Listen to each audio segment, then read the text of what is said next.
merupakan dosen FEB Unila. Beliau adalah Bapak Arif Darmawan, SEMA. Baiklah, untuk efisiensi waktu, langsung saja kepada Bapak Arif Darmawan, SEMA, dipersilahkan.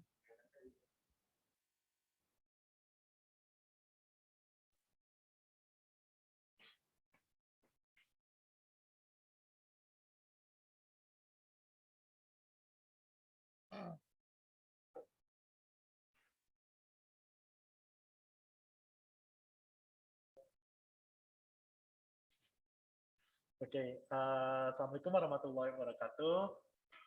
Maaf ya ini habis sholat ini udah kelihatan habis sholat basah-basah. Oke, selamat siang dan salam sejahtera untuk kita semua. Tabik pun. Oke, pada kesempatan siang hari ini kita akan melanjutkan sesi untuk development talks kita pada kesempatan siang hari ini.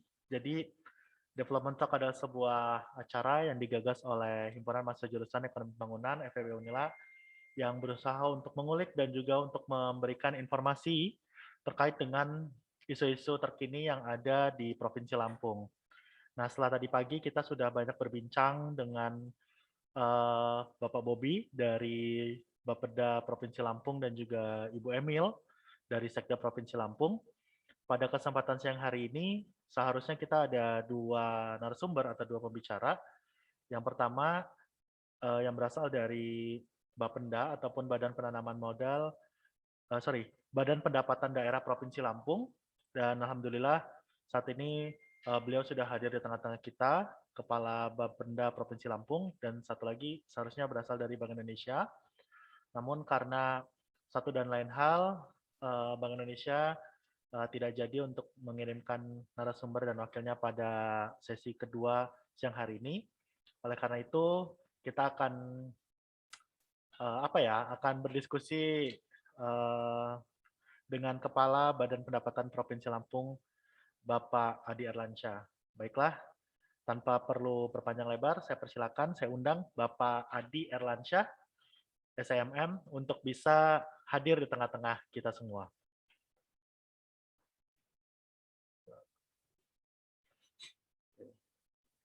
Selamat siang, Pak Adi. Selamat siang. Ya, gimana kabarnya, Pak? Alhamdulillah. Ya, baik. alhamdulillah baik ya. Oke, sebelum saya memulai, mungkin saya akan kenalin dulu nih narasumber kita pada kesempatan siang hari ini ya di acara podcast kita Development Talk. Jadi nama lengkap beliau adalah Bapak Adi Erlansyah, SMM. Pendidikan terakhir beliau adalah Magister Manajemen dari Unila. Dan saat ini beliau adalah Kepala Badan Pendapatan Daerah Provinsi Lampung atau Bapenda dari tahun 2021 sampai dengan sekarang. Sebelumnya beliau adalah Inspektur di Provinsi Lampung dan Sekda Kabupaten Lampung Tengah. Jadi beliau ini sudah banyak sekali pengalamannya dan terutama kita bakal mengetahui lebih banyak terkait dengan isu-isu, mostly karena ini berbicara terkait dengan pendapatan ya Pak, dan juga pembangunan terutama karena pastinya dalam pembangunan Provinsi Lampung sendiri kita butuh ruang fiskal yang besar gitu, apalagi dengan semakin meningkatnya arus wisatawan sebelum COVID dan juga banyak infrastruktur yang harus dibangun, seharusnya juga ruang fiskal itu menjadi salah satu hal yang menjadi faktor kunci ya Pak, untuk bisa membiayai infrastruktur melalui berbagai macam kebijakan yang dilakukan. Oke, selamat datang Pak Adi di acara kita. Ya. Terima kasih sudah menyempatkan hadir di acara Development Talk kita, dan kegiatan ini ataupun sesi ini akan saya pandu selama 1,5 jam ke depan, dan bagi rekan-rekan semua para mahasiswa yang akan berpartisipasi dalam acara Development Talk ini, silakan nanti ketika akhir sesi kita akan punya sesi tanya jawab sekitar 30 menit. Bagi kalian yang punya pertanyaan terkait dengan pendapatan daerah ataupun ingin mengajukan penelitian ataupun isu-isu terkait dengan pendapatan, mungkin monggo aja langsung. Ini Kepala Bapendanya sudah hadir, insya Allah beliau akan bersedia untuk bisa memberikan banyak masukan dan informasi ya Pak ya, untuk kita semua. Oke. Nah, jadi terkait dengan Bapenda sendiri ya Pak, mungkin banyak yang orang yang mungkin di luar sana masih belum paham ya Pak ya, karena kan Bapenda ya kan, terus juga Badan Perencanaan, BKPM dan lain sebagainya, Badan Penanaman Modal juga ada, Satu Pintu dan lain sebagainya, itu kan banyak sekali badan-badan. Nah mungkin bisa dijelaskan dulu nih Pak, kita sambil perkenalan juga sama Pak Adi. Bapenda itu apa sih Pak, dan tugas dan wewenangnya itu seperti apa? Jadi bagaimana diketahui bahwa pelaksanaan tugas pemerintahan ini Pak Gubernur dibantu dengan namanya perangkat daerah. Ya. Perangkat daerah ini, perangkat daerah ini ada yang dia berbentuk dinas, ya itu yang dia operasional teknis, ada yang berbentuk badan, ya yang sebagai urusan penunjang, kemudian juga ada bentuk sekretariat. Badan Pendapatan Daerah sendiri dulu orang kenalnya Dispenda ya, dinas ya. Dinas. Tapi dengan nomenklatur yang baru, memang dia harus lembaganya berbentuk badan ya. Jadi bertugas membantu Gubernur dalam rangka pengkoordinasian pemungutan pendapatan daerah untuk Provinsi Lampung. Itu saya kira. Jadi kita memang punya, selain kita mengelola 5 jenis pajak, kita juga mengkoordinasikan untuk penerimaan daerah lainnya yang ada retribusi daerah, ya, maupun penerimaan dari badan usaha milik daerah maupun penerimaan lain-lain. Oke. Terus kalau misalkan terkait dengan aset nih Pak, apakah Bapenda juga mengelola aset-aset yang ada di Provinsi Lampung Pak? Oh enggak, kalau untuk aset sudah ada. Oh sudah ada sendiri? Badan Pengelola Keuangan dan Aset Daerah. Oke. Jadi ada sendiri. Oh, jadi ini lebih kepada pengelolaan pendapatan ya Pak ya? Lah ya, pemungutan pendapatan. Pendapatan. Nah, kalau misalkan kita di kelas gitu ya Pak ya, atau di kelas ekonomi nih Pak, terutama ekonomi publik ya kan, kita kan ada kan Dinas Direktorat Pajak, terus juga DJP, terus juga ada Bea Cukai, terus juga ada Kementerian Keuangan, lalu juga ada Bapenda nih Pak. Nah, ini tadi Bapak jelaskan ada 5 jenis pajak yang dikelola ataupun ini nih. Nah, boleh tahu nggak Pak ini apa aja dan bedanya kewenangan dengan dari pusat ada DJP dan juga Bea Cukai dan Imigrasi dan sebagainya gimana Pak? Ya. Jadi kalau kita khusus, kalau pusat kan mengelola pajak pusat ya. Nah, kalau di daerah, perangkat daerahnya ini terkait dengan pengelolaan pemungutan pajak daerah. Dasarnya itu ada di Undang-Undang 28 2009 tentang pajak daerah dan retribusi daerah. Nah, jadi pungutan-pungutan yang ada di daerah, baik itu di provinsi maupun kabupaten kota itu sudah secara limitatif sudah ditetapkan. Nah, untuk provinsi hanya ada 5 jenis pajak daerah yang menjadi kewenangan provinsi, yaitu pertama pajak kendaraan bermotor, kemudian bea balik nama kendaraan bermotor, ada pajak bahan bakar bermotor, pajak bahan bakar kendaraan bermotor, kemudian ada pajak air permukaan, kemudian yang terakhir ada pajak rokok. Jadi 5 jenis pajak itulah yang dikelola oleh pemerintah Provinsi Lampung, yang hasilnya ada bagian juga dibagi hasilkan kepada seluruh kabupaten kota.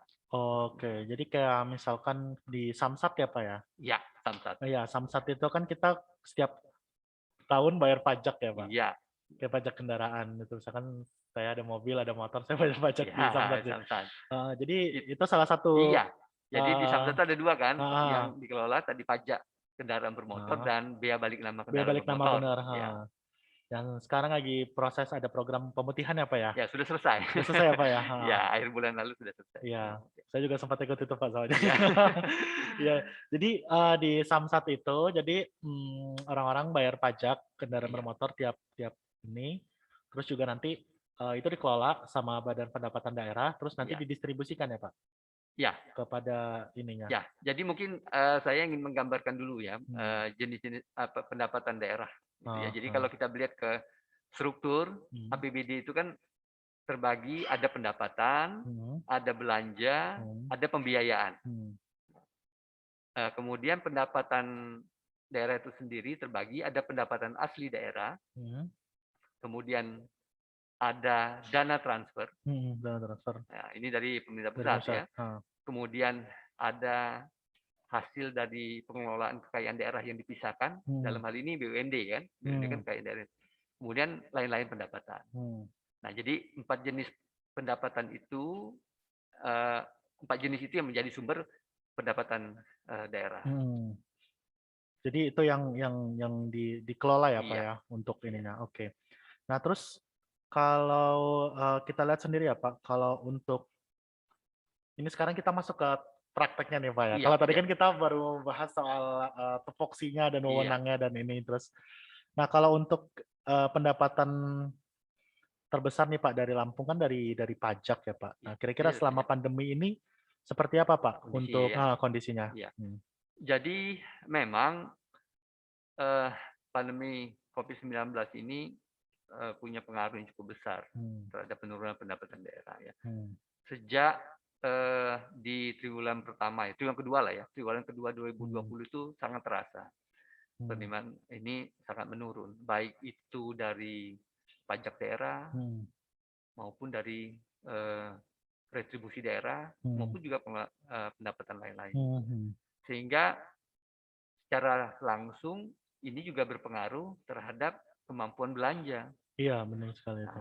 Jadi kalau kita perbandingkan datanya di 2020 itu pendapatan daerah Provinsi Lampung itu menurun hampir 240 miliar. Wow, dibanding juga pendapatan ya? 2019 sebelum COVID ya Pak? Sebelum COVID. Padahal di tahun-tahun sebelumnya pendapatan daerah kita tuh selalu meningkat. Bahkan sampai sekitar 10% peningkatannya. Kadang bisa lebih dari 10%. Nah, tapi sangat terasa sih penurunan selama COVID di 2020 yang lalu.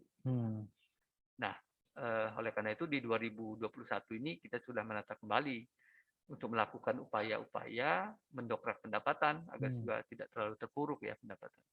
Karena kan ini dampaknya luas ya. Kalau kita bicara soal kaitannya nanti untuk pertumbuhan ekonomi ya, kan investasi itu ada investasi dari swasta, ada investasi dari pemerintah. Dalam hari ini pemerintah daerah. Ya. Nah, pemerintah daerah ini kan banyak menangani investasi yang tidak mungkin atau tidak ada pihak swasta yang mau bangun jalan. Siapa yang mau bangun jalan? Iya, mana boleh. Iya, Pak. Nah, otomatis terjadinya pandemi COVID-19 tadi menurunkan kemampuan daerah gitu untuk melakukan pembangunan infrastruktur. Nah, secara otomatis juga tingkat kesejahteraan masyarakat juga kan terganggu. Ya, kalau jalannya rusak, masyarakat kan harus memerlukan biaya yang lebih besar gitu untuk memasarkan hasil produksi dan sebagainya. Nah, oleh karena itu kita melakukan upaya-upaya seperti yang tadi disampaikan, kita melakukan juga program pemutihan pajak untuk mendongkrak pendapatan. Iya, untuk bisa menstimulus ya Pak ya. Iya, selain juga kita ingin mengupdate data lah ya tentang kendaraan-kendaraan yang selama ini tidak bayar pajak itu supaya dia bayar pajak kembali dan kita bisa membantu karena ini program Pak Gubernur juga supaya bisa membantu masyarakat yang terkena dampak. Tahun lalu itu banyak nggak membayar pajak kendaraan bermotor. Mungkin karena kemampuan daya belinya menurun ya. Mungkin karena dia diputus di PHK-kan atau dirumahkan sehingga tidak punya pendapatan. Nah, itu salah satu tujuan kita melaksanakan program itu. Jadi ada dua hal ya, tadi membantu masyarakat juga mendongkrak pendapatan daerah. Dari 5 pajak ini Pak yang tadi disebutkan, pajak kendaraan motor, balik nama, bahan bakar, terus juga air minum sama rokok. Yang paling besar itu apanya Pak? Ya, yang terbesar memang pajak kendaraan bermotor. Oh, pajak kendaraan bermotor. Jadi pajak kendaraan bermotor ini cukup besar ya. Tahun ini target kita 890 miliar, terbesar itu. Kemudian kita dari biaya balik nama kendaraan bermotor juga cukup besar. Yang nomor 2-nya kita 624 miliar. Yang ketiga baru pajak bahan bakar kendaraan bermotor. Ini sekitar 560 miliar. Nah, kemudian ada pajak air permukaan, ini nggak terlalu besar ya. Karena penggunaan air ini kan terbagi dua. Ada air permukaan, ada air tanah. Karena air permukaan itu berarti bukan PDAM itu ya Pak? Bukan? Ya, yang di penggunaannya dari sungai. Oh, dari sungai. Dari danau, dari itu air permukaan.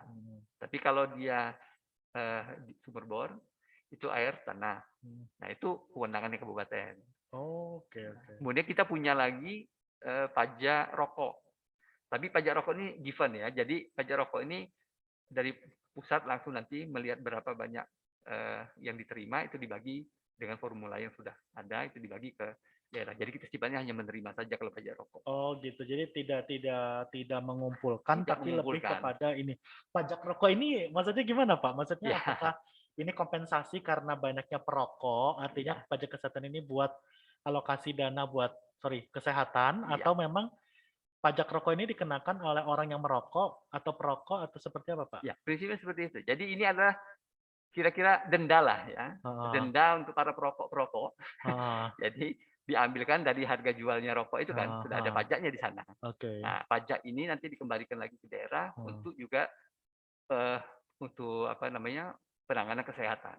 Oke. Ya, jadi ada bagian pajak rokok itu yang memang harus diserahkan ke BPJS. Oke. Gitu. Jadi semakin banyak orang yang ngerokok atau semakin banyak ininya perokok yang aktif, semakin banyak yang kita dapat gitu ya Pak di BPJS ya Pak. Ya, karena ini sebenarnya fungsinya denda ya, denda terhadap para perokok. Ya karena kalau sudah dilarang perokok berbahaya bagi kesehatan, tapi masih makin banyak yang merokok. Iya, kalau di konsep ekonomi publik ini kita maksudnya Pigovian tax gitu kan ya Pak. Jadi ini semacam kompensasi dari eksternalitas ataupun hal negatif yang terjadi gitu kan. Jadi orang-orang yang tadinya dapat efek dari ngerokok karena perokok pasif atau apa kesehatan itu, jadi mereka orang yang ngerokok ini dikenakan denda gitu kan Pak. Seperti itu ya. Ya, kalau di konsep kami tuh Pigovian tax Pak kalau ininya.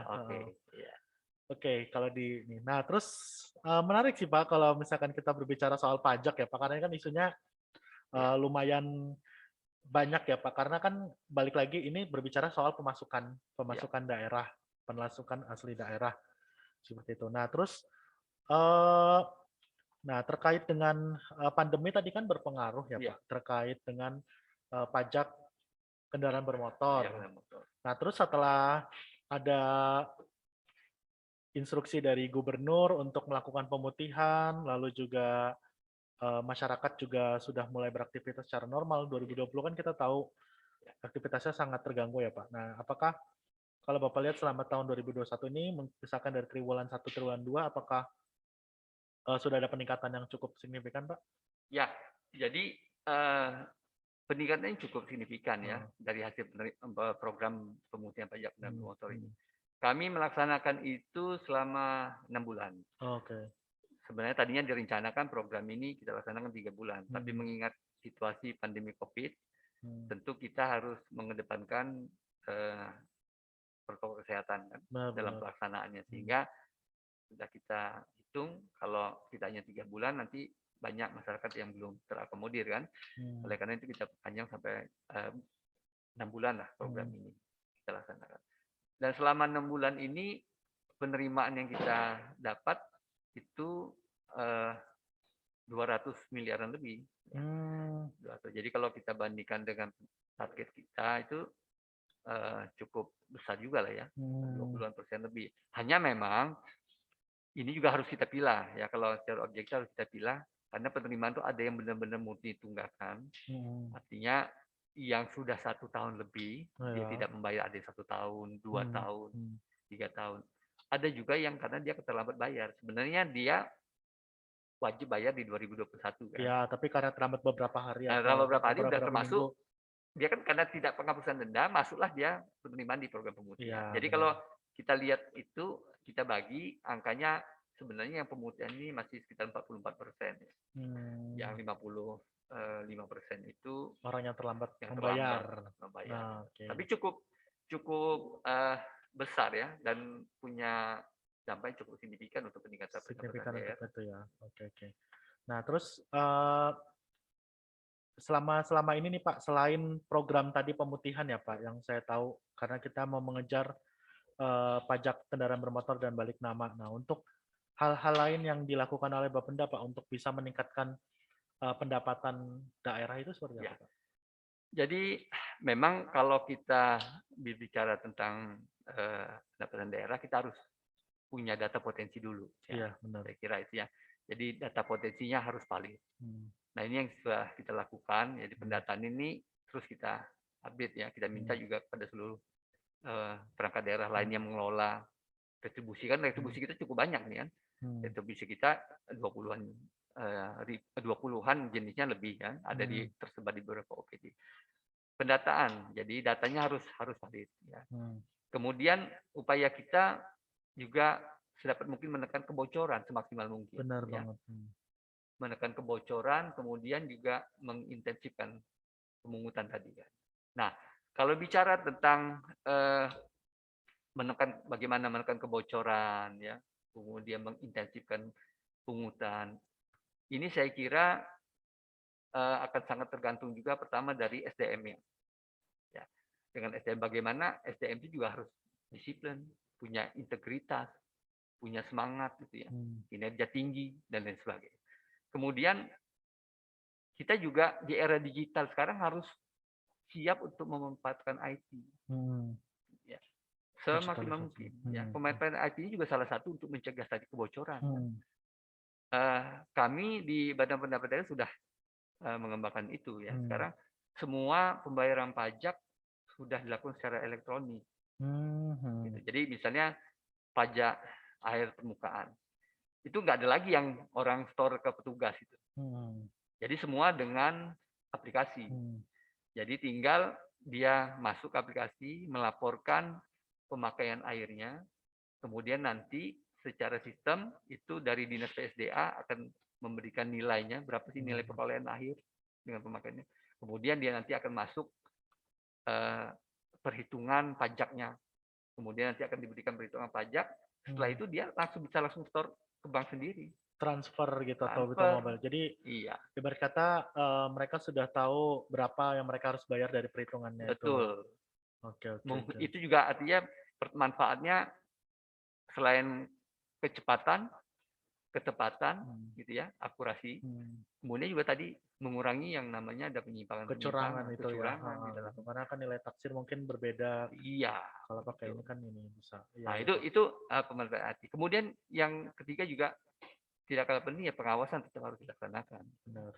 Pengawasan ini tetap harus kita lakukan ya. Namanya manusia ya. Kadang-kadang kalau nggak diawasi suka hilap kan gitu. Iya benar. Jadi ini yang kita lakukan. Kemudian juga tadi untuk pengembangan IT, pengembangan aplikasi ya. Sekarang kita pembayaran pajak kendaraan bermotor itu tidak masyarakat desa sudah bisa melakukan pembayaran cukup di desanya saja, nggak usah datang ke kantor Samsat. Ini sedang kita kembangkan. Dan ini yang pertama. Kalau boleh saya sampaikan ini yang pertama di Indonesia. Wow, jadi ya, ini mereka itu bisa bayar pajak online gitu Pak maksudnya atau ya, jadi kita menggunakan 2 aplikasi di dalam pembayaran ini. Jadi kita bangun aplikasi yang namanya e-Samdes tadi. Nah, elektronik Samsat Desa. Sebenarnya ini pengembangan dari e-Salam, e-Samsat Lampung yang kami sudah bangun sejak 2018. Tapi pemanfaatannya masih sangat terbatas. Baru bisa dilakukan oleh nasabahnya Bank Lampung ya, karena Bank Lampung kan bank yang kita tunjuk sebagai penyelenggara daerah. Kalau yang di luar nasabah Bank Lampung belum bisa. Nah, sekarang kita kembangkan e-Samdes. Kenapa kita fokus di desa? Karena kalau kita lihat dari jumlah kendaraan bermotor yang ada di Provinsi Lampung ini kan 30-30% itu yang ada di Bandar Lampung dan Metro lah katakan ya. Selebihnya ada di kabupaten. Kabupaten kan kita katakan identik lah dengan desa ya. Berarti kan 65% ini potensi ada di desa. Nah kalau kita bicara pembayaran pajak ini dia tidak bayar, itu mungkin bukan hanya karena kemampuannya tidak ada ya. Bisa jadi karena tadi dia males. Kalau dari kampungnya harus ke jauh Samsat, ya Pak ya. Jauh jangkauan ya. Sampai memerlukan waktu misalnya 3 jam, ada jalan yang juga kondisinya tidak baik gitu ya. Nah, sampai di sana dia sudah meninggalkan pekerjaan dia misalnya, hilang waktu di sana juga kan dia harus mungkin perlu mau makan dan lain sebagainya. Akhirnya bayar pajak motor hanya 200.000 misalnya, tetapi biaya yang dia keluarkan mungkin bisa sampai 50.000 sampai 75.000 mungkin kan. Nah, oleh karena itu tim pembina Samsat Provinsi Lampung sesuai dengan programnya Pak Gubernur Smart Village ya, program Pak Gubernur kan ada program Smart Village, itu desa cerdas berbasis digital, kami kembangkan itu. Jadi kita kembangkan pembayaran pajak cukup dilakukan masyarakat di desanya.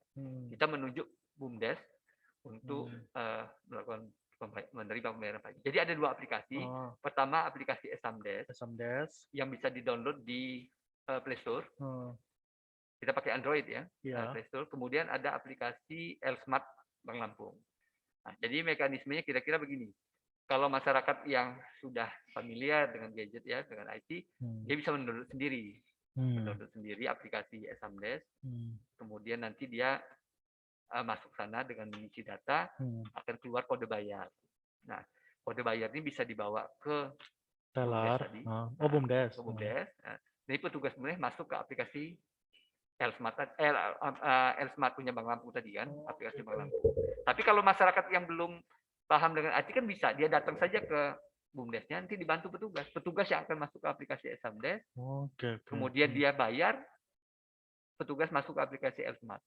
Nah, setelah itu dia akan dapat struk tanda pembayaran, nanti petugas BUMDes yang akan hadir, yang datang ke Samsat untuk mengambil pengesahan STNK, BNKB dan lain sebagainya, sehingga nanti masyarakatnya cukup ngambil di BUMDes saja. Secara kolektif berarti ya Pak ya? Benar banget, ya ampun. Iya, jadi kalau kita ngelihat ya Pak ya, bahwa sekarang ini peran BUMDes itu kan makin sulit ya Pak ya. Maksudnya BUMDes itu mungkin hanya terbatas masalah pinjaman, kredit, terus juga masalah pengembangan untuk pertanian, pupuk dan lain sebagainya gitu. Kalau misalkan lihat ada potensi untuk bisa mengambil ataupun menarik menarik pajak kendaraan bermotor ataupun balik nama mungkin ya Pak, atau kendaraan bermotor aja? Hanya mungkin. Pajak tahunan saja. Oh, pajak tahunan ya, aja. Kita batasi kalau untuk dimana pajak. Oh ya, pajak tahunan dengan aplikasi ini menurut saya sangat inovatif sekali Pak. Jadi masyarakat juga bisa terbantu, BUMDes juga bisa terbantu, dan juga Samsat dan juga Dispenda juga akan sangat terbantu sekali ya Pak, karena kan BUMDes sangat tersebar di mana-mana ya Pak ininya. Dan manfaat lain juga mungkin dengan pembayaran pajak cukup di desa, sehingga masyarakat yang paling banyak kan motor nih desa. Dia nggak perlu seliweran di jalan raya kan untuk datang ke Samsat. Berarti pertama udah bisa mengurangi kemacetan. Ya kan? Yang kedua mengurangi tingkat kecelakaan lalu lintas juga. Ya kan? Karena paling banyak kecelakaan itu terjadi di motor. Ini dampak lainnya tadi. Jadi banyak yang manfaat yang kita peroleh selain tadi untuk masalah kesehatan. Boleh banget nih buat para mahasiswa sebenarnya. Nah, ini bisa jadi topik skripsi yang bagus nih untuk tahu terkait, bisa bantuin bapak-bapak di Dispenda nih kira-kira terkait dengan efektivitas mungkin ya Pak. Ini bagus banget. Jadi topik penelitian skripsi untuk tahu efektivitas dari pemungutan pajak kendaraan bermotor atau pajak tahunan di desa melalui aplikasi melalui Esamdes ataupun BUMDes. Nah, ini saya juga kepikiran nih Pak, bagus nih Pak untuk apa namanya, untuk ide penelitian. Ya, karena banyak dari concern dari teman-teman juga di publik ya Pak, dan rasa-rasanya kita tuh bosan sekali kalau bahas soal PAD berbanding dengan pertumbuhan ekonomi dan sebagainya. Mungkin kalau misalkan bisa membantu, mumpung ada Pak Adi di sini kan, bisa sekalian kalau misalkan ada ide terkait dengan gimana caranya supaya bisa dikaji lebih lanjut ya kan Pak, karena kan universitas bisa membantu untuk mengkaji seberapa efektif dan bagaimana ini bisa memberikan saran ke depannya. Mantap sekali Pak. Nah, terus kita berbicara nih Pak terkait dengan masih pemasukan lagi ya Pak, sebelum kita ngomongin soal alokasi anggarannya. Nah, untuk pemasukan sendiri Pak, untuk selama pandemi ini kira-kira bagaimana apa ya Pak ya, kayak semacam upaya tadi kan sudah dilakukan ya Pak, terutama untuk di desa. Nah, terus soal kendaraan bermotor nih Pak, kan semakin banyak kendaraan bermotor berarti kan semakin tinggi juga nih Pak tingkat pendapatan ataupun yang bisa kita ini. Nah, kesadaran masyarakat nih Pak untuk membayar sendiri Pak. Nah, itu seperti apa kalau selama ini? Ya, jadi tingkat kepatuhan wajib pajak ini memang bervariasi gitu ya. Nah, kita juga nggak bisa menjustifikasi bahwa masyarakat kota lebih patuh, misalnya masyarakat desa, nggak juga seperti itu. Tadi saya sampaikan, ini kan kita sudah lakukan solusi kalau masyarakat jauh ya untuk membayar pajak sudah kita siapkan. Gitu ya.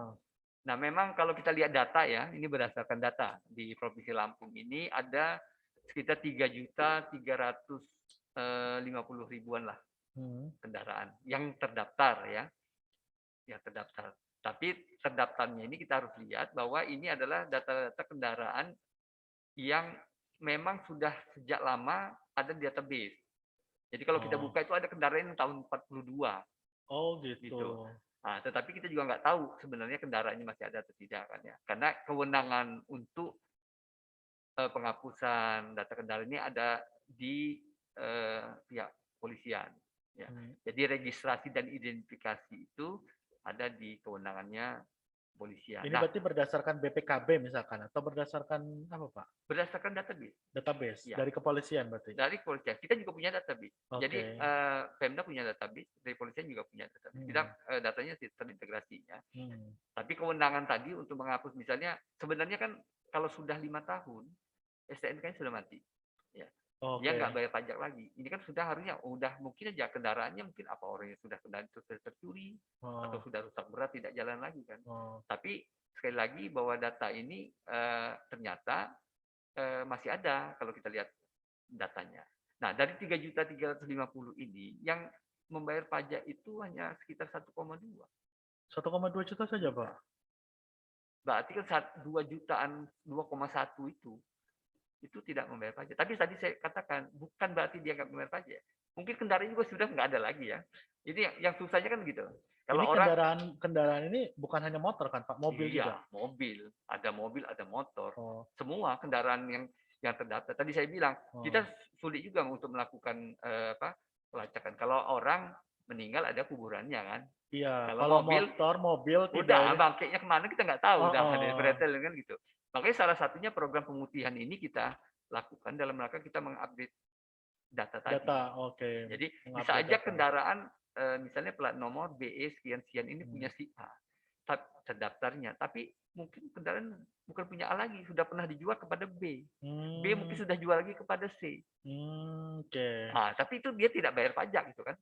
Nah, dengan kita buka ini mudah-mudahan si C tadi akan menghidupkan kembali pajaknya kan, karena kita hapus semua kan pokok-pokok pajak. Sehingga ini kan jadi updating data. Tahun-tahun berikutnya kita sudah tahu bahwa kendaraan motor BE sekian ini punya si C. Yang akan kita tagih ya si C nantinya. Oke. Nah, kira-kira seperti itu ya Pak ya, buat updating data lah Pak ya. Ya, ini juga sebagai updating data. Oke.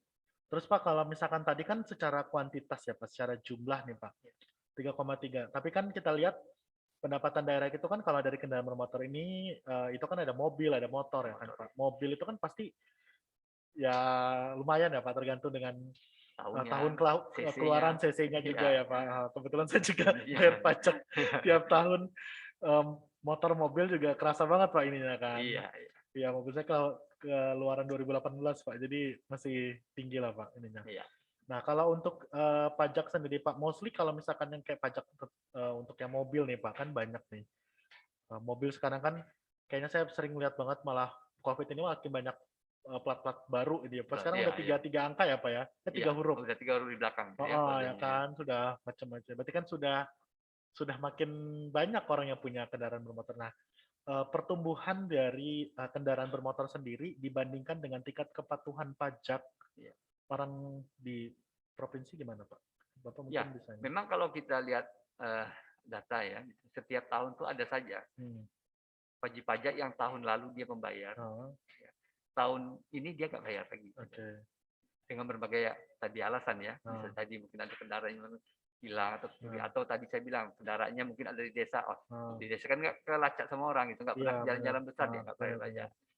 Tapi selain kehilangan itu juga tadi pendapatan kita meningkat dari pertumbuhan kendaraan baru. Sebelumnya tahun-tahun sebelumnya tingkat pertumbuhan kendaraan baru ini sumbangannya cukup besar juga. Gitu ya. Jadi lebih tinggi daripada yang hilang, yang loss karena tidak membayar pajak. Tapi sejak pandemi ini, tadi kita perbandingkan angkanya di 2019 ke 2020, ternyata angkanya nggak meningkat. Berarti kepatuhan yang tadi tidak membayar pajak itu sangat tinggi, gitu kan? Sangat tinggi dibanding pertumbuhan kendaraan barunya juga sangat rendah. Dan memang boleh dikatakan di 2019 20 itu rendah sekali. Ya kita boleh data juga dari asosiasi ya, asosiasi dealer. Iya ya, benar untuk ini. Ya, mereka juga masih pesimis. Nah, di 2021 sempat muncul harapan kan, pemerintah mengeluarkan kebijakan tentang relaksasi pajak. PPNBM. PPNBM. Ya. Nah, itu sempat agak ada peningkatan gitu ya. Nah, tapi kelihatannya juga belum terlalu signifikan sih ya. Karena kemampuan atau daya beli masyarakat ini juga belum meningkat. Belum meningkat ya Pak. Jadi kaitan sih, tapi kalau ini bisa berlanjut mungkin sampai di 2022, saya kira dengan pandemi COVID yang sudah mulai mereda ini, mudah-mudahan 2022 ini situasi ekonomi akan lebih baik ya, daya beli masyarakat meningkat dan pertumbuhan kendaraan baru juga secara ini perkara juga akan meningkat juga. Oke.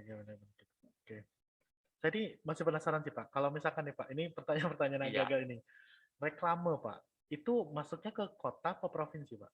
Pajak reklame itu kewenangan kabupaten kota. Kabupaten kota. Ya, kita hanya 5 tadi pajak. 5 tadi aja ya Pak. Ya, di luar gitu. Itu yang lebih banyak itu kewenangan kabupaten. Kabupaten berarti ini ya Pak ya? Pajak hotel, ya, pajak restoran yang kemarin sempat kerja di Bandar Lampung ya. Ada penutupan. Pajak reklame yang besar-besar itu, pajak hiburan. Benar. Itu minuman keras. Minum keras juga ada. Alkohol itu ya Pak. Itu kewenangan ada lagi PBB kan. Ya, benar, jadi cukup besar sebenarnya potensi di kabupaten kota malah ya Pak. Iya. Bahkan pajak provinsi tadi saya sampaikan itu ada bagi hasilnya. Jadi kenapa kami mengimbau minta agar supaya pemerintah kabupaten kota juga mendorong, jangan melihat pajak kendaraan motor itu pajak provinsi. Jadi kalau meningkat, pendapatan meningkat kan pendapatan provinsi yang meningkat. Enggak seperti itu. Bahwa dari pajak ke kendaraan bermotor itu 30% itu dibagi ke kabupaten kota gitu.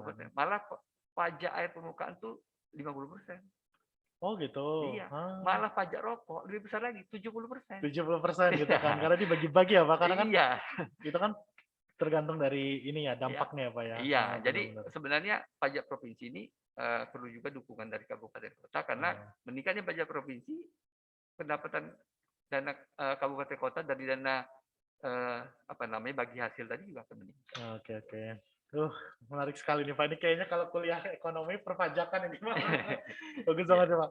Mungkin sambil minum dulu Pak, monggo Pak, sambil ini dulu biar ini. Kita sambil menunggu nih ya, menunggu ada pertanyaan dari teman-teman partisipan. Topiknya menarik banget nih. Tadi saya juga malah jadi senang gitu kan, excited karena saya juga jadi belajar gitu Pak. Kebetulan saya juga ngajar nih Pak mata kuliah ekonomi publik. Concern saya memang di kebijakan publik ya Pak. Dan saya tuh suka greget sebenarnya Pak sama reklame nih Pak. Saya orang yang saya lihat, saya tahu kalau pajak reklame ini, apalagi reklame tentang rokok Pak, itu kan besar ya Pak. Iya. Pastinya besar, dan itu juga dibagi dari titik-titik penyampaiannya. Apalagi kalau dia di pusat kota atau di tempat yang ini luas, billboard atau sebagainya, pasti kan besar sekali Pak gitu. Cuman beberapa kali dari pemerintah kota atau kota ya Pak, karena kota dan kabupaten. Kota dan kabupaten itu mengeluh kalau misalkan penerimaan mereka turun gitu. Betul. selama masa pandemi ini gitu. Iya. Jadi memang pangsa terbesar itu iklan itu ya, dulu tuh dari iklan rokok.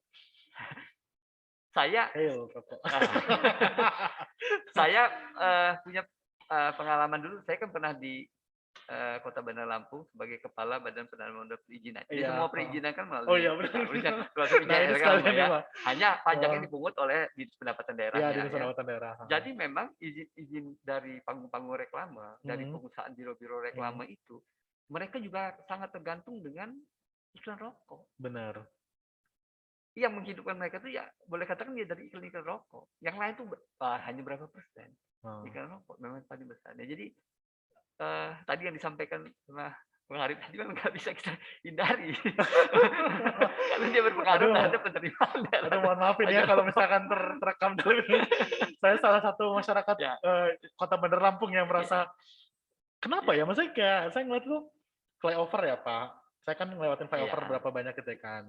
Rokok yang paling banyak gitu kan. Terus kebetulan waktu 2 tahun yang lalu saya ikut penelitian terkait dengan reklame rokok Pak. Iya. Gitu.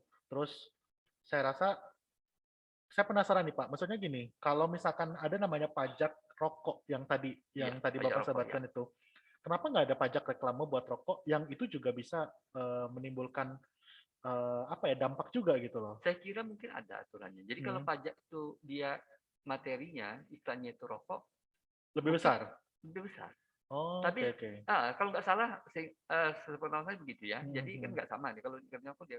Tapi kembali tadi pasarnya memang di situ. Yang punya iklan rokok tadi berani bayar juga. Berani bayar mahal ya Pak. Untuk dia bisa dapat space yang besar, tadi. iya gitu benar kan. ya. Yang lain nggak berani misalnya kan gitu. Walaupun iya. pajaknya kecil gitu ya. Nah mungkin harus dibuat lagi regulasinya seperti apa. Benar. Atau kalau dibagi misalnya dari seluruh space yang ada misalnya hanya sekian persen. Benar. Ada titik-titik sebenarnya yang harusnya. Boleh, gitu.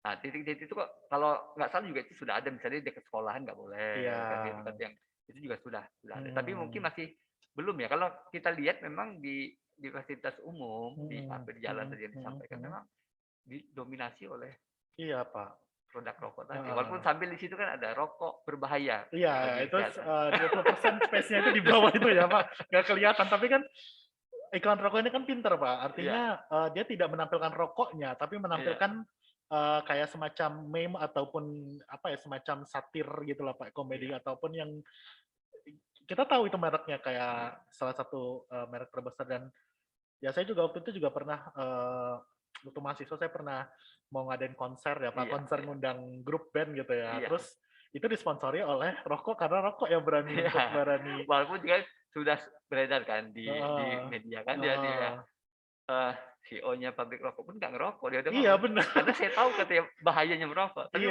benar banget Pak itu. Dan konsumsi paling besar setelah beras itu rokok Pak. Rokok. Iya. BPS itu mencatat inflasi yang paling besar nomor 2 itu setelah beras rokok Pak. Iya. Jadi di pedesaan itu malah mostly kalau misalkan orang lebih pilih mendingan dia nggak ngerokok daripada ini. Gitu. Dia lebih baik ngerokok tapi nggak makan gitu Pak. Kayak gitu. Jadi aduh gimana ya Pak ini saya. Nah saya juga nanya juga nih Pak, sekali lagi nih Pak, satu lagi nih Pak, terkait dengan reklame Pak di Kota Bandar Lampung misalkan. Ya kan saya lihat ya kalau ngeliat di jalan protokol ya Pak, kayak Kartini, Raden Intan dan sebagainya itu kan banyak banget ya Pak. Dan itu tuh apa ya Pak ya, kalau punten kalau dalam estetikanya itu kan bertumpuk, gede, besar dan sebagainya itu kayak saya tiap hari ngelewatin jalan-jalan protokol itu kan cukup ini ya Pak. Memang ada atau tidak sih Pak regulasi terkait dengan penaruhan reklame? Titik karena kan kalau nggak rokok, mohon maaf partai politik gitu kan. Rokok partai politik gitu kan. Nah, kita yang berani bayar besar gitu kan. Nah, itu apakah memang tidak ada regulasi khusus yang mencaratkan titik ataupun bentuk ataupun apa gitu Pak terkait dengan reklame? Saya kalau persisnya saya kurang tahu ya karena ini kan di kabupaten kotanya. Tapi menurut saya seharusnya ada. Ya, seharusnya pengaturan titik-titik tadi saya sampaikan ya. Jarak aja itu biasanya ada jarak pemasangan misalnya bando antar billboard itu harus jarak berapa. Kemudian tadi penempatannya tadi materi ikan tadi tahu saya juga itu ada. Di rokok ini nggak boleh di tempat-tempat yang tertentu, tempat misalnya sekolah di sekolah gitu kan. Tapi Hmm. memang kalau kita lihat ini belum begitu berpengaruh ya tadi rokok tadi. Jadi mungkin ini perlu ada kajian juga nih, mungkin dari pihak Terus perguruan skripsi tinggi kedua ini ya. bisa juga memberikan Aduh, pingin banget ya kajian saya. itu. Iya tentang iklan. Artinya saya nggak tahu ya. Kalau di luar negeri bagaimana itu? Iya kalau Apakah misalkan, memang iya kalau nggak terlalu banyak ya nggak iklan terlalu rokok, banyak kan? Pak, gitu. Iya. Karena rokok itu bukan sebagai pendapatan terbesar di perekonomian Pak, di ekonomi. Kalau kita kan ada cukai, ada rokok, Iya.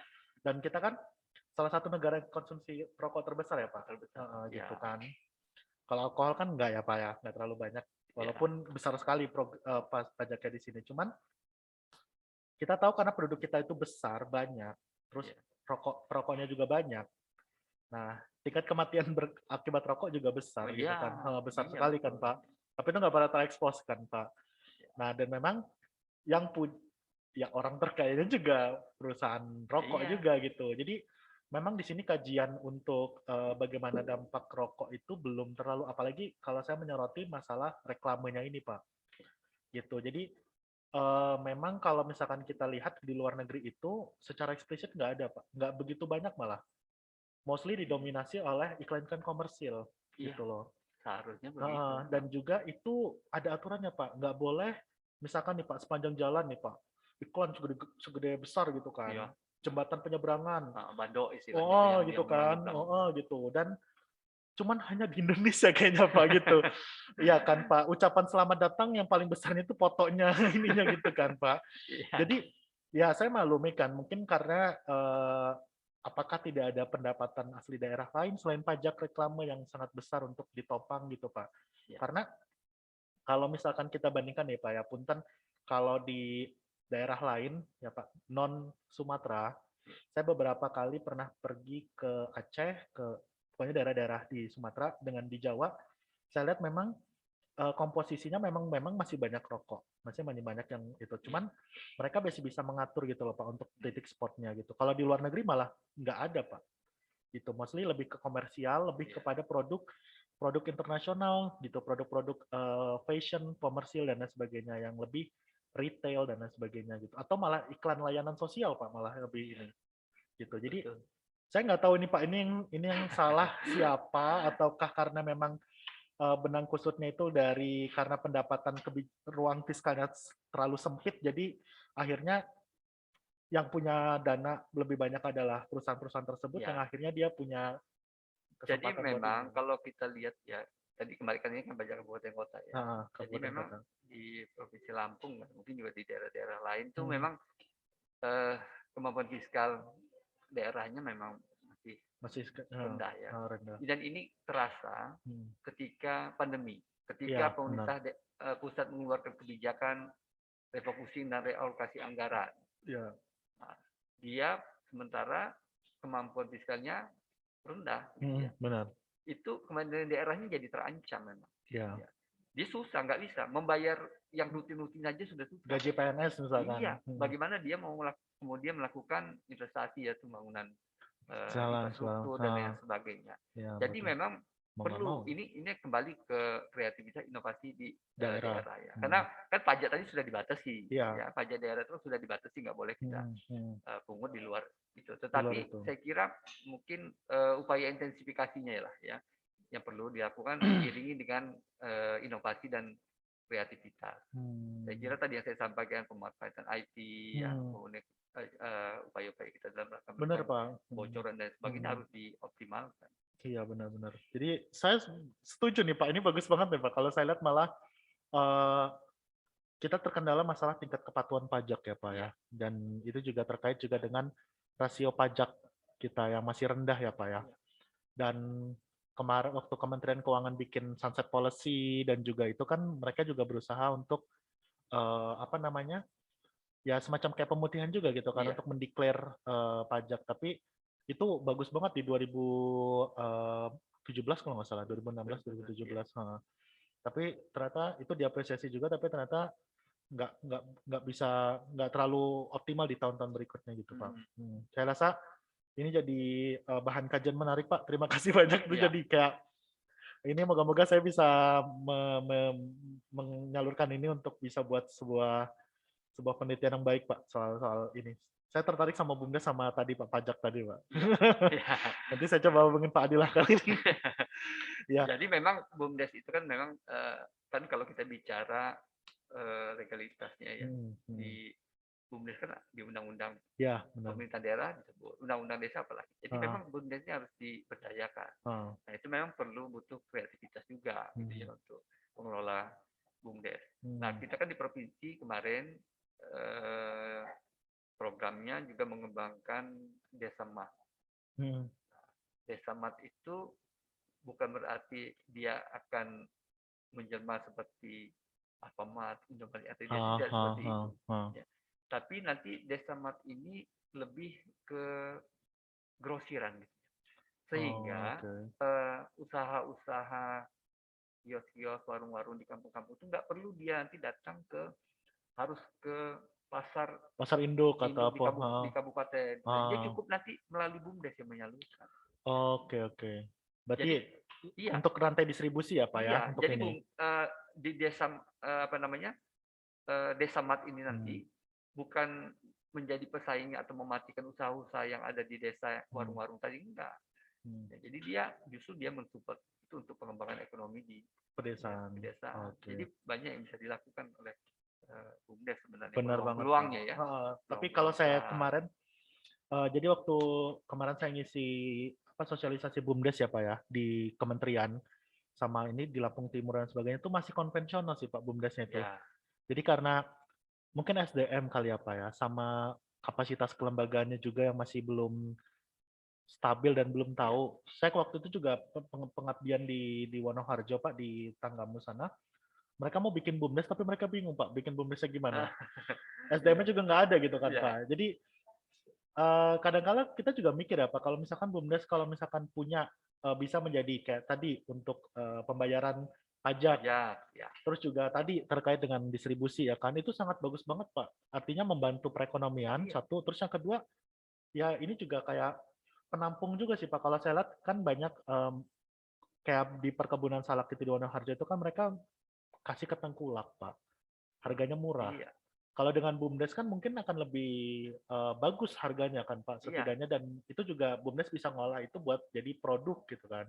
Dan BUMDes juga saya kira bisa dapat support dukungan dari lembaga keuangan gitu loh. Iya, kalau memang untuk benar-benar BUMDesnya ya tadi katakan memang sudah maju, sudah mati, saya pikir nanti dengan sendirinya datangnya. Iya. Kalau soal keterbatasan modalan misalnya gitu ya, saya kira nggak jadi ini. Tapi memang kembali lagi bagaimana desa menyiapkan BUMDesnya benar-benar sudah siap untuk ini ya Pak. Iya. Iya. Oke Pak, nggak keras ini Pak, udah banyak banget, tapi kita mau dengar kalau ada pertanyaan, kita bisa lihat di screen aja Pak. Jadi mungkin ada pertanyaan dari teman-teman semua, silakan kalau ada yang mau bertanya, kami persilakan. Mumpung di sini ada Bapak Adi Erlancah dari Pak Kepala Badan Pendapatan Daerah. Nah, tadi saya udah banyak nanya nih kan. Jadi mungkin kalau teman-teman semua ada yang mau bertanya terkait dengan pajak, pendapatan daerah, pendapatan provinsi, terutama apalagi juga Pak Adi juga pernah punya pengalaman di kota. Nah, itu juga bisa bertanya. Mungkin silakan ada yang bertanya, kita berikan kesempatan buat teman-teman di Zoom. Ada yang mau bertanya, silakan mau raise hand boleh, atau di chat room, silakan.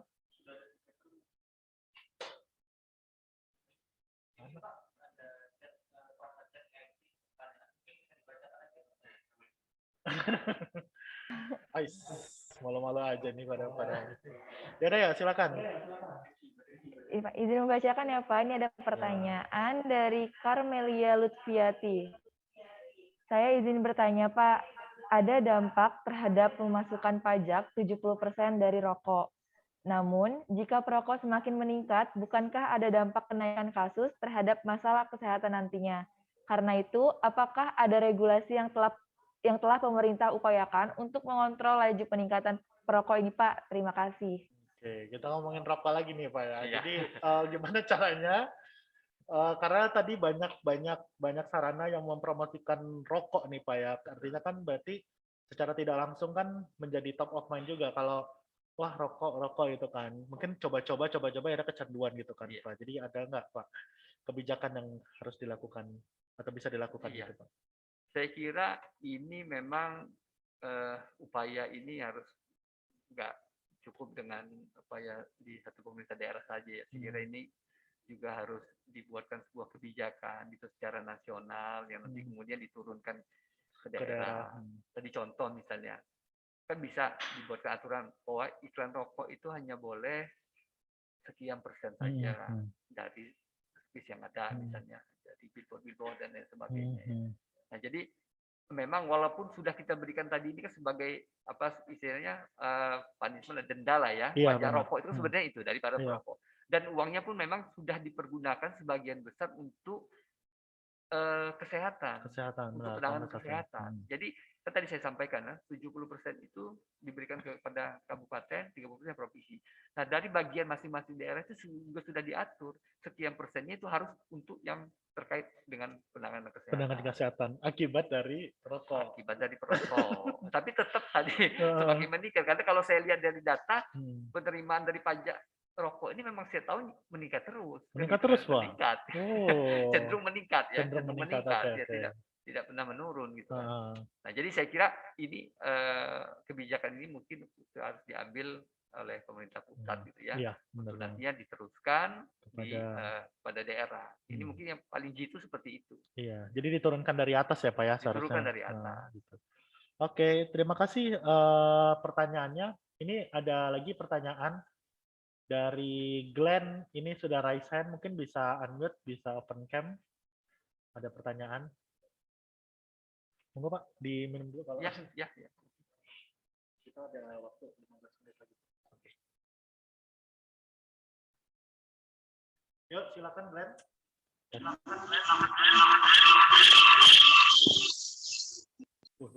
Gimana tuh? Oke, silakan. Loh, Glenn perempuan. Ya, silakan. Maaf Pak, saya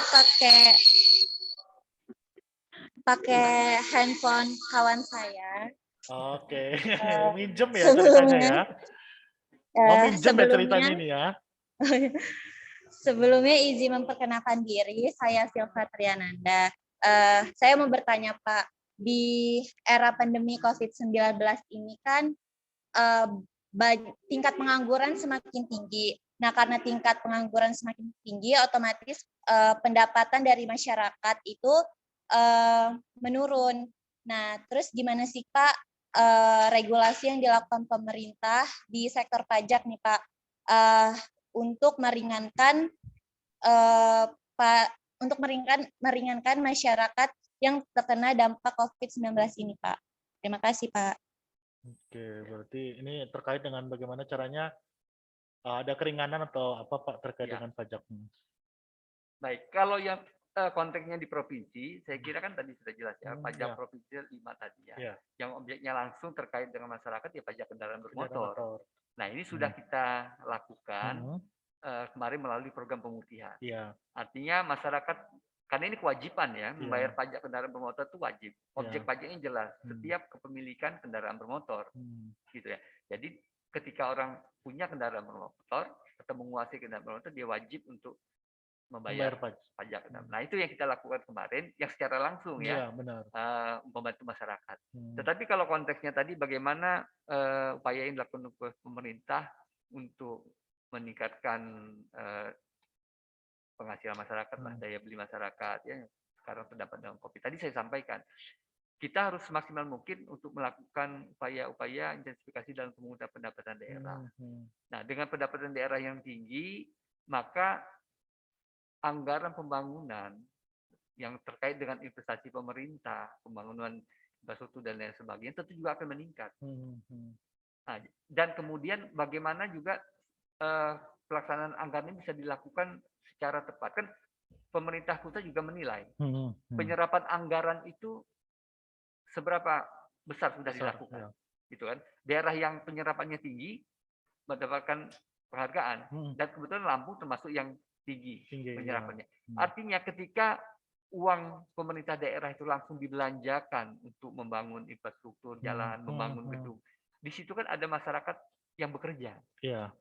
Kalau kita baru melaksanakannya di akhir tahun, berarti udah sekian bulan yang tertunda kesejahteraan masyarakat.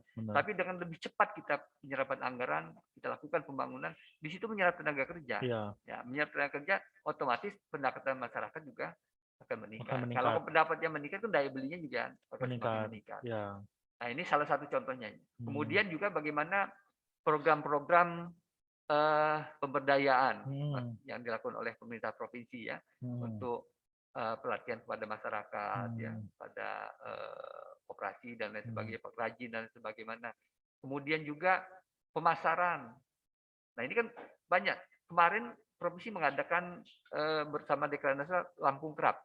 Oh, Lampung Craft ya. Lampung Craft itu di tengah setelah pandemi agak menurun dilaksanakan. Tahun lalu cukup panjang yang kita laksanakan sampai 5 hari kalau nggak salah 6 hari. Ini hanya 3 hari kan waktunya terbatas. Ternyata antusias masyarakat cukup tinggi. Gitu loh. Jadi, nah di sana kan dan hasilnya lebih besar daripada yang dilaksanakan tahun lalu selama 5-6 hari. Berarti di situ juga terbantu pengrajin-pengrajin yang ikut di acara itu pemasarannya. Nah, ini yang harus dilakukan. Jadi selain kalau sekarang selama pandemi ini produksinya memang menurun, gitu ya. Tapi kalau kita tidak lakukan pembenahan juga, menyusun bagaimana kebijakan di dalam pemasaran, ya ini juga nggak bisa mendongkrak. Jadi itu juga harus dilakukan. Pemerintah tentu memfasilitasi tadi ya, bagaimana selain produksi, tapi pemasaran juga harus dilakukan. Nah itu salah satu hal-hal yang bisa dilakukan untuk membantu masyarakat. Iya. Jadi memberikan akses fasilitas kesempatan sebenarnya Pak ya untuk bisa masyarakat terlibat dalam aktivitas ekonomi itu juga jadi hal yang menarik ya Pak. Dan tadi Bapak bilang bagaimana penyerapan anggaran itu bisa memberikan ya semacam multiplier effect lah Pak ya buat meningkatkan konsumsi dan lain sebagainya. Kenapa itu penting gitu kan? Ya, kenapa itu penting? Iya, walaupun sebenarnya kan uangnya nggak diapa-apain toh, nanti juga akan dipakai. Tapi kalau kita lambat penyerapan anggaran, lambat kita melaksanakan kegiatan-kegiatan pembangunan itu, semakin lambat juga kita bisa membantu masyarakat. Iya. Dan ya apalagi kan ada waktu ya Pak ya yang itu yang sangat concern sekali ya Pak. Ini. Oke Pak, satu lagi nih Pak mungkin ya terakhir ya Pak, kita ada pertanyaan di screen ada Rehan, silakan. Satu lagi nih Pak kayaknya. Oke silakan Rehan. Halo. Suaranya kedengeran nggak? Ya kedengeran. Ya halo. Baiklah terima kasih Bapak atas kesempatannya. Di sini saya ingin bertanya. Jadi terkait penjelasan Bapak tadi. Yang pertama itu kan fungsi dari Bapenda itu adalah salah satu adalah melakukan pengawasan Pak ya.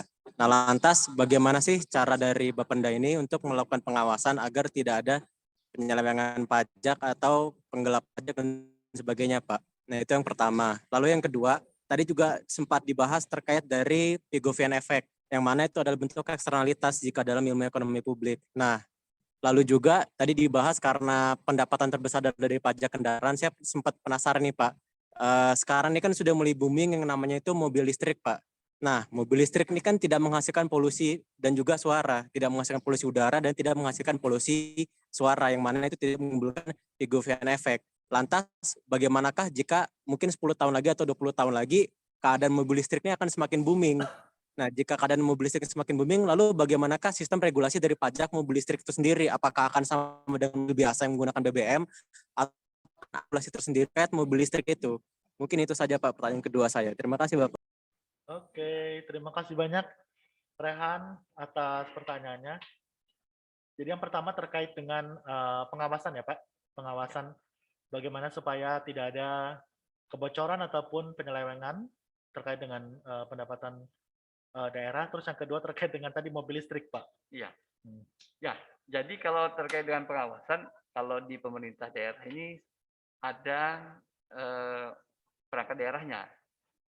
Ya sebagai APIP ya, aparat pengawas internal itu inspektorat. Nah, jadi inspektorat sebenarnya juga melakukan tugas-tugas pengawasan dan pembinaan dalam rangka penyelenggaraan pemerintahan daerah, termasuk juga di dalam pemungutan penerimaan daerah baik pajak maupun retribusi. Itu sekadar berkala sudah dilakukan pengawasan. Kemudian biasanya di unit-unit kerja seperti kami di Badan Pendapatan Daerah juga punya bidang bindal ya, pembinaan dan pengendalian. Itu juga melakukan pengawasan terhadap pemungutan pajak daerah. Nah yang ketiga tadi yang saya sampaikan di awal tadi, bagaimana kita memanfaatkan IT di era digital ini ya, penerapan aplikasi-aplikasi itu akan sangat membantu gitu. Seperti sekarang kita lakukan, kita ketika wajib pajak atau orang pemakai air mau membayar pajak air permukaan, dia sudah bisa langsung masuk ke dalam aplikasi gitu ya. Jadi nggak ketemu lagi dengan petugas, masuk ke aplikasi langsung dihitung berapa dia yang dia lakukan pembayarannya, berapa nilainya, dan dia bisa langsung transfer ke bank membayar. Dan pada saat secara real time juga langsung tercatat. Hanya kita biasanya melakukan kemudian bersama dinas terkait untuk verifikasi ya. Kalau jika ada hal-hal yang diragukan. Tapi itu sudah bisa untuk menekan kebocoran. Nah, termasuk juga itu terkait pajak bahan bakar yang paling banyak itu ya. Selain kita juga berdasarkan laporan yang jadi pembayaran melalui aplikasi, kami juga melakukan rekon. Jadi tetap di akhir tahun kan pajak bahan bakar kendaraan bermotor itu distorkan selain oleh Pertamina, juga distributornya Pertamina. Ada sekitar 15 sampai 16 wajib pungut namanya. Nah, mereka melaporkan sendiri membayar dengan menggunakan melalui aplikasi. Tapi setiap tahun kita tetap melakukan rekonsiliasi dengan Pertamina untuk memastikan bahwa benar perusahaan A ini menyalurkan BBM sekian liter. Datanya kan bisa kita lihat di Pertamina. Karena semua bahan bakar di NKRI ini belinya ke Pertamina kan gitu. Pertamina menyalurkan, nanti si penyalur-penyalurnya, distributor ini yang melakukan pemasaran. Ada yang khusus untuk ke pabrik, ada yang khusus ke industri dan lain sebagainya. Nah, jadi upaya itu kita lakukan dalam rangka tadi untuk menekan tingkat kebocoran. Nah, kemudian terkait dengan mobil listrik, saya ingin menyampaikan dulu bahwa pemungutan pajak kendaraan bermotor ini itu dilakukan di yang namanya Samsat. Samsat itu ada 3 instansinya. Pertama kepolisian, yang kedua pemerintah daerah, dalam hari ini perangkat daerah yang menangani pemungutan pajak. Kemudian ada jasa raharja, dan di situ ada perbankannya juga. Nah, kemudian setiap tahun untuk menetapkan besarnya pajak kendaraan bermotor itu, selain tarif yang sudah diatur di dalam peraturan daerah berdasarkan Undang-Undang Pajak dan Retribusi Daerah, itu nilai jual kendaraan bermotor itu diterbitkan setiap tahun oleh Kementerian Dalam Negeri. Nah, seperti tahun 2021 ini itu tidak ada lagi kendaraan berat. Jadi karena hasil keputusan dari Mahkamah Mahkamah Agung ya, bahwa alat berat itu bukan kendaraan bermotor. Waktu itu ada keputusan seperti itu. Oleh karena itu Kemendagri kemudian di 2021 tidak memasukkan lagi itu sebagai tidak ada NJKB-nya. Ya, berarti kita nggak bisa mengungut pajak juga. Nah, begitu juga nanti dengan kendaraan listrik. Ya. Nah, sampai sekarang kita belum ada. Mudah-mudahan mungkin di 2022 ini nanti akan muncul itu. Nah, kalau dia sudah muncul itu, ya kita akan kenakan sesuai dengan tarif tadi kan. Nah, tapi apakah tarifnya juga akan sama? Nah, kita kembali ke kebijakan pusat ya. Undang-Undang Pajak Retribusi Daerah, Undang-Undang 28 2009 itu memang sekarang masih dalam proses revisi. Nah, mungkin salah satunya juga nanti akan memasukkan yang namanya kendaraan listrik tadi yang belum ada. Sehingga mungkin karena dia sudah ikut dalam rangka mengatasi pencemaran lingkungan, misalnya mungkin pajaknya mungkin akan lebih murah gitu. Gitu. Nah, jadi kita menunggu kebijakan pusat untuk terkait dengan mobil listrik ini. Oke, baik Pak.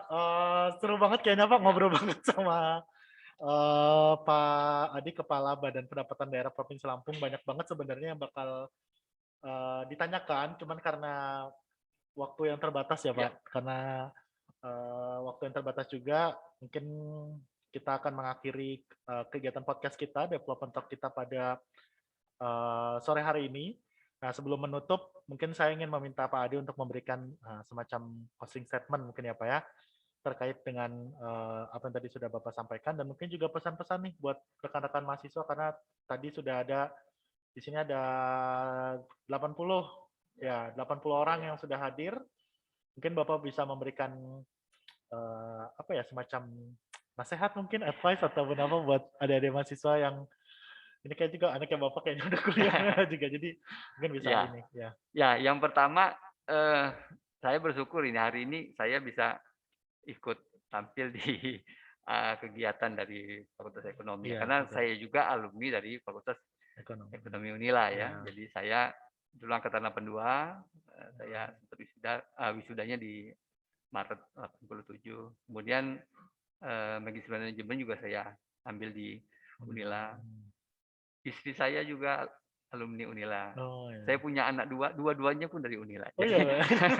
jadi murni nih, Iya. asli produk Unila. Unila, Ya. ya. Nah, saya kira Fakultas Ekonomi dari dulu ini juga sudah jadi unggulan gitu ya, untuk mengangkat nama baik Universitas Lampung. Iya. Dan saya kira sekarang juga sudah semakin berkembang. Saya juga kaget tadi ruangan gedung-gedung ini sebenarnya sudah jauh berubah. Sudah jauh berbeda ya Pak ya. Sudah jauh berbeda.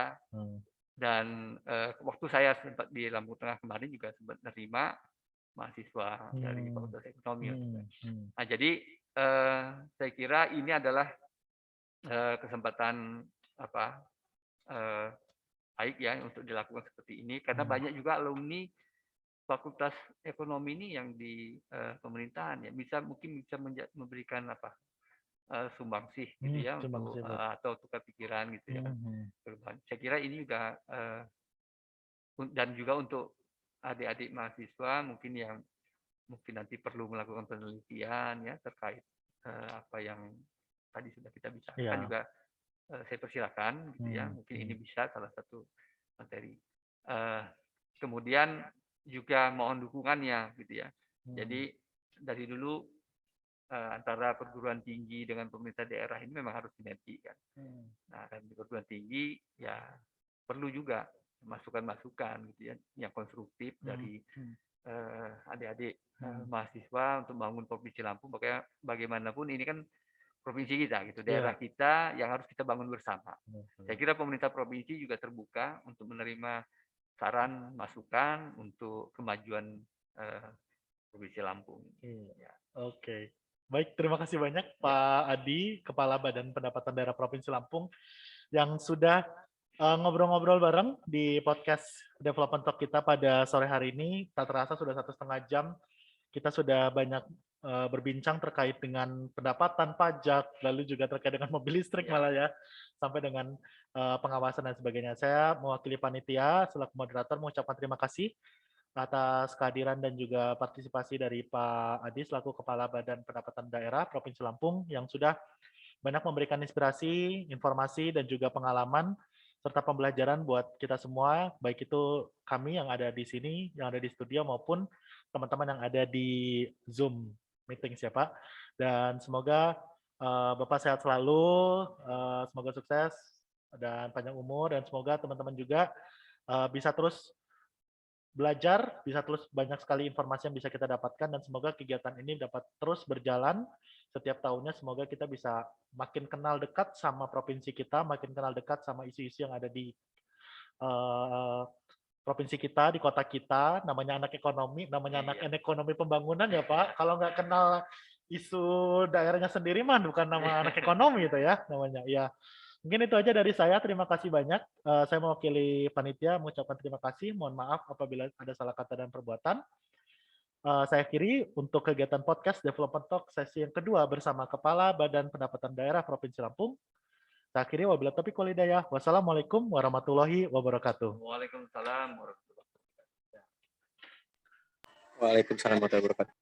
Terima kasih kepada Bapak Arif yang sudah memandu jalannya diskusi dengan sangat baik.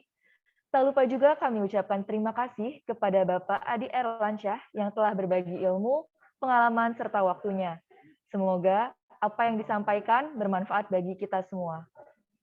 Untuk selanjutnya, mungkin dilakukan penyerahan plakat dan sertifikat kepada pemateri kita. Kepada Pak Arif dan Saudara Fandi, dipersilahkan untuk menyerahkan plakat dan sertifikat tersebut.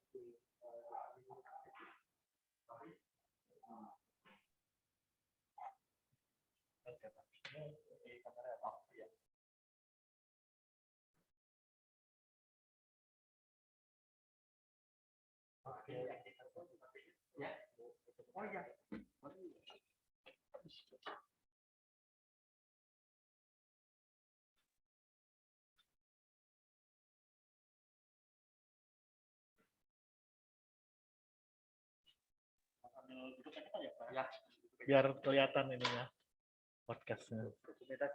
Ya.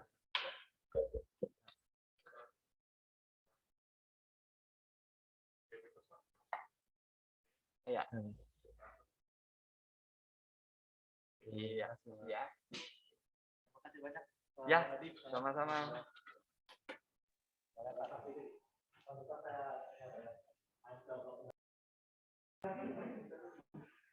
Baiklah, hadirin yang kami hormati, acara demi acara telah kita lewati.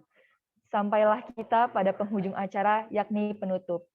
Untuk menutup acara ini, marilah kita bersama-sama mengucapkan lafaz hamdalah. Alhamdulillah. Saya, Ulfa Sekarini, mohon pamit undur diri. Mohon maaf apabila ada kesalahan. Kepada Allah saya mohon ampun. Terima kasih dan sampai jumpa. Wassalamualaikum warahmatullahi wabarakatuh.